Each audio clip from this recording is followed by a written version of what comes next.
Hello friends, গত 11th April আমার দুটো ব্রাইডাল ছিল, দুটো রিসেপশন ব্রাইড। তো এই ছিল আমার ফার্স্ট ব্রাইড এবং এই ছিল আমার সেকেন্ড ব্রাইড। সেদিন ওয়েদারটা সত্যিই খুব খারাপ ছিল, প্রচণ্ড বৃষ্টি হচ্ছিল, কিন্তু তবুও তো যেতেই হবে যেহেতু আমাদের বুকিং তো নেওয়াই ছিল।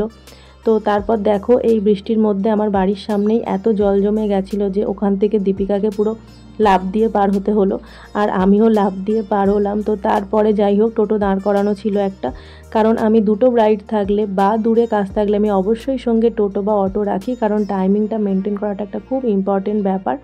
তো এরপরে আমি আর দীপিকা একটু ভিডিও করে নিচ্ছিলাম ছোট্ট করে। তারপরে দেখলাম বৃষ্টিটা একটু সামান্য থেমেছে। তো যাই হোক, এরপর আমরা একটা রাস্তা দিয়ে যাচ্ছিলাম, সেই রাস্তাটা এত জল জমেছিল, তো তার মধ্যে দিয়ে টোটো যেতে সত্যি খুব অসুবিধে হচ্ছিল। তোমরা দেখো পুরো সমুদ্রের মতো জল জমে আছে। অ্যাকচুয়ালি বছরের বিভিন্ন সময় যখনই বৃষ্টি হয় একটু এই জায়গাটায় প্রচুর জল জমে যায়। অ্যাকচুয়ালি জল পাসিংয়ের জায়গাটা ঠিকঠাক নেই, তো সেই কারণে সাধারণ মানুষের খুবই অসুবিধা হয়। তো সেটা একটু ঠিক করে দেওয়াটা দরকার, না হলে সত্যি সবার খুব প্রবলেম। তো এরপর দেখো আমরা যে জায়গাটা দিয়ে যাচ্ছিলাম চারপাশটা এত সুন্দর পরিবেশ, বৃষ্টির পরে প্রত্যেকটা গাছপালা পুরো সবুজই সবুজ হয়ে গেছে। তো সেইগুলো আমরা একটু ভিডিও করে নিচ্ছিলাম, যদিও রাস্তাটা এত খারাপ ছিল যে আমার ফোনটা প্রচণ্ড নড়ছিল, যার কারণে ভিডিওটা কেঁপে কেঁপে যাচ্ছিলো। কিন্তু তা হলেও আমি একটু ছোট্ট ভিডিও করে নিলাম, কারণ এত সুন্দর পরিবেশ ভিডিও না করলেই নয়। তো যাই হোক, এরপর আমরা একটা ছোট্ট রাস্তা দিয়ে ঢুকলাম।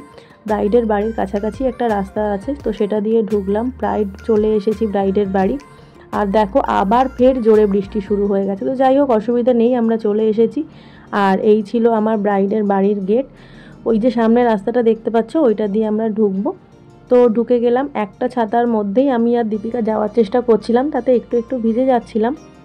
তো অসুবিধা নেই, ঠিক আছে, চলে এসেছি। এই যে আমি ঢুকে গেলাম। আর আমার এই ব্রাইড ছিল খুবই ভালো, আমি যে টাইমিং দিয়েছিলাম সেই টাইমিংয়ের আগেই ও রেডি হয়ে খাওয়া দাওয়া করেই বসেছিল। তো এটা খুব ইম্পর্টেন্ট ব্যাপার, এরকম ব্রাইড পাওয়া সত্যিই ভাগ্যের ব্যাপার। আর তোমরা যারা উডবি ব্রাইড আছো তোমরা অবশ্যই টাইমটা মেনটেন করো, তাহলে আমাদের মেকআপ আর্টিস্টদের টাইমে কাজ করতে খুবই সুবিধা হয় এবং কাজটাও ভালো হয়। তো যাই হোক, এরপরে আমরা একটু প্রোডাক্টগুলোকে সুন্দর করে সাজিয়ে গুছিয়ে নিচ্ছিলাম, যাতে আমাদের কাজ করতে সুবিধা এবং তাড়াতাড়ি আমরা কাজ করতে পারি।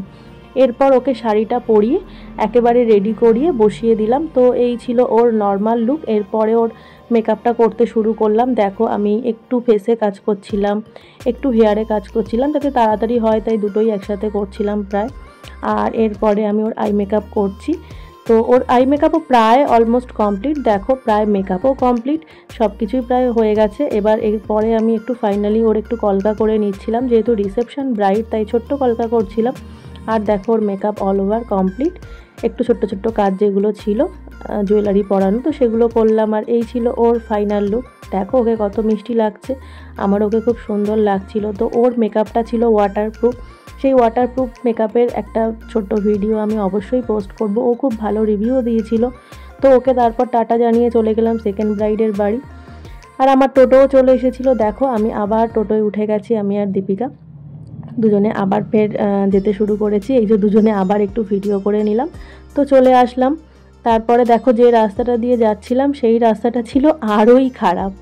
যাই হোক, এরপর আমার এই ছিল সেকেন্ড ব্রাইড, এটা ওর নর্মাল লুক। তো সেকেন্ড ব্রাইডের কাজ করার সময় আমি খুব একটা ভিডিও করতে পারিনি, কারণ কিনা প্রচুর বিজি ছিলাম আর তাড়াহুড়ো ছিল, তো কাজ করছিলাম তাড়াতাড়ি, তো ভিডিও করতে পারলাম না। ওর একেবারে ফাইনাল লুক নিয়েই আসলাম। তো ওর মেকআপটাও ছিল ওয়াটারপ্রুফ মেকআপ, ও খুব ভালো রিভিউ দিয়েছে। ওর মেকআপের ভিডিওটাও আমি অবশ্যই পোস্ট করব আলাদা করে। তো যাই হোক, এই ছিল আমার দুটো ব্রাইড 11th এপ্রিলে। তো সেটা ছোট্ট মিনি ব্লগটা আমি তোমাদের সাথে শেয়ার করলাম। তোমাদের কেমন লাগলো তোমরা অবশ্যই জানিও। তো চলো আজকের মতন টাটা, বাই বাই।